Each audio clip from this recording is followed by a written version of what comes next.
Ai de mim, ai de mim. Precisa sempre desse gemido grego para começar esse programa. Provocações. 11 anos no ar, idolatrando a dúvida. Porque nós sabemos que nós vivemos num mundo de incertezas. Esse programa pode não ser uma janela aberta para o mundo, mas é certamente um periscópio sobre o oceano do social. Provocações. Está aqui hoje a personagem quase central de um filme que acaba de ser lançado, Marighella, nossa convidada, além de grande figura da história recente desse país, é viúva do personagem central, Carlos Marighella, ex-deputado federal e guerrilheiro emboscado e morto pela ditadura em fins dos anos 60. O filme, rodado por Isa Grispon Ferraz, sobrinha deles, deve ser visto logo pelos que se interessam por essa coisa tão maltratada que é a memória histórica do país. Quanto à nossa convidada, ela vem aqui falar dela própria, de Marighella, das pessoas, da esperança que nos afundou e do que mais ela quiser, porque ela é Clara Scharf. Clara Scharf. Alguma diferença essencial entre ser revolucionária nos anos 40 e continuar sendo hoje, 70 anos depois? Primeiro que em 40 nós estávamos na luta contra o nazismo, não é? Não era a época de hoje. Hoje nós vivemos com a democracia que foi conquistada às custas do sangue de muita gente. Então, qual é a diferença? 40 anos, eu nasci em 1925. Eu era uma adolescente, não é? Com ideias assim de liberdade, de ter um país ótimo para todo mundo. Eu morava em Maceió, é outro mundo, outra época, né? Tinha muita dificuldade para arranjar primeiro emprego, como é que era, o que eu ia fazer. Com o desenvolvimento da luta dos povos na década de 40, até chegar a 45, o fim da Segunda Guerra Mundial, quando eu despertei para a luta política, quando a gente em Recife recebeu de passagem a filha do Prestes, a Anita, que saiu do campo de concentração, né, salva pela avó, e depois ficou no México e veio para o Brasil, quando passaram por Recife, eu e muitos outros jovens nos decidimos pela luta. E então, você morava em Maceió? Eu morei em Maceió. Do Collor? Fiz o ginásio, não. Eu fiz o ginásio em Maceió, não é? E depois meus pais mudaram para Pernambuco. O que você fazia e onde antes de conhecer Carlos Marighella? Imagina, eu comecei a militar antes de conhecer o Marighella. Eu comecei a militar em 45, como eu te disse, quando terminou a Segunda Guerra Mundial. Depois eu fui aeromoça, porque o meu sonho era a liberdade. Eu achava que, né, com essa profissão eu ia ser uma pessoa livre, conhecer o mundo, né? Depois saí dessa profissão e comecei a militar no Partido Comunista, naquela época. E eu conheci o Marighella na época que ele trabalhava na fração parlamentar da bancada do Partido Comunista. Eu, como era taquígrafa, né, estenógrafa, como se dizia, eu trabalhava nessa...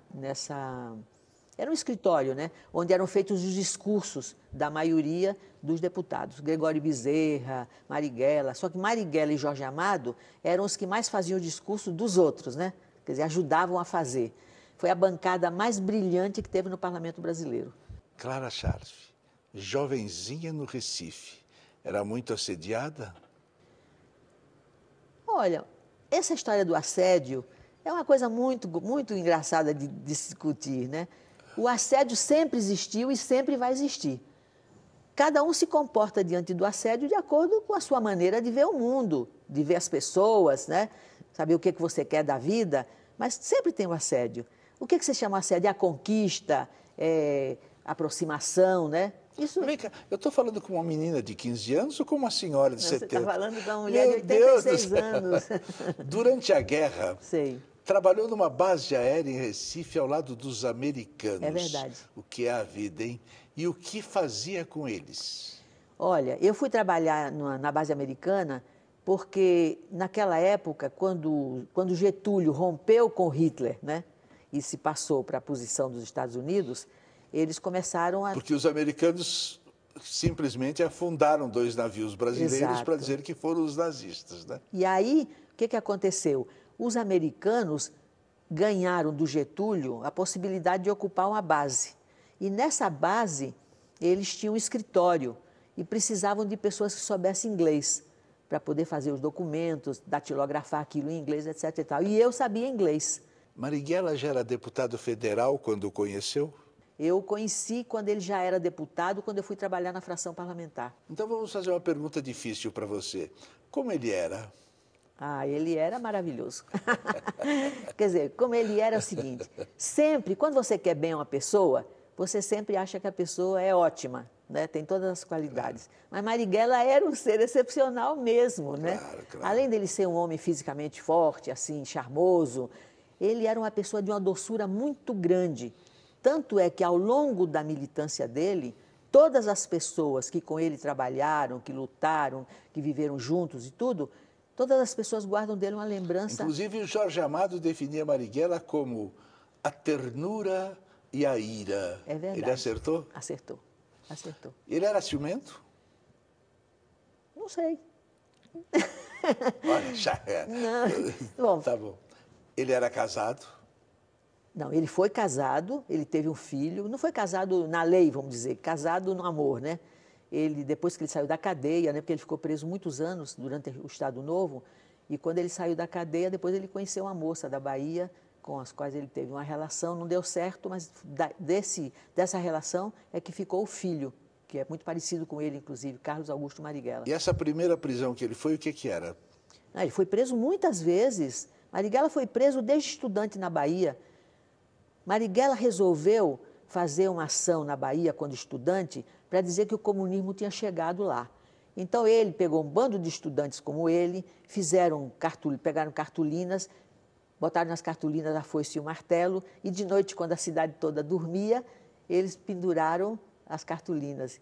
Imagina, quando o povo acordou, qual foi a manchete? O comunismo chegou na Bahia. Que maravilha. Quer dizer, ele era muito audacioso e muito criativo. Então, ele começou por aí. Depois ele entrou no movimento estudantil na Bahia, depois ele foi aprofundando o conhecimento das causas sociais. O pai dele era operário mecânico, a mãe era negra, eles viviam em uma família pobre, mas ele foi tomando conhecimento das causas, de como se podia ou por que se devia lutar contra a injustiça que havia no mundo, no Brasil particularmente, e ele se dedicou à luta. Começou a luta muito cedo. Daí ele foi para o Rio de Janeiro, né? Ele era estudante na Politécnica, que isso é uma coisa que eu queria te dizer, e ele fez prova na Politécnica em versos. Ele ficou famosíssimo por todas essas facetas da personalidade dele. Quando ele foi para o Rio, ele foi preso ao chegar na casa de um companheiro, casa para onde ele ia, né, para ficar um tempo. Foi preso, foi muito torturado e foi conhecido desde essa época como um dos homens mais corajosos, que resistiu à prisão, nunca abriu a boca e nunca denunciou ninguém.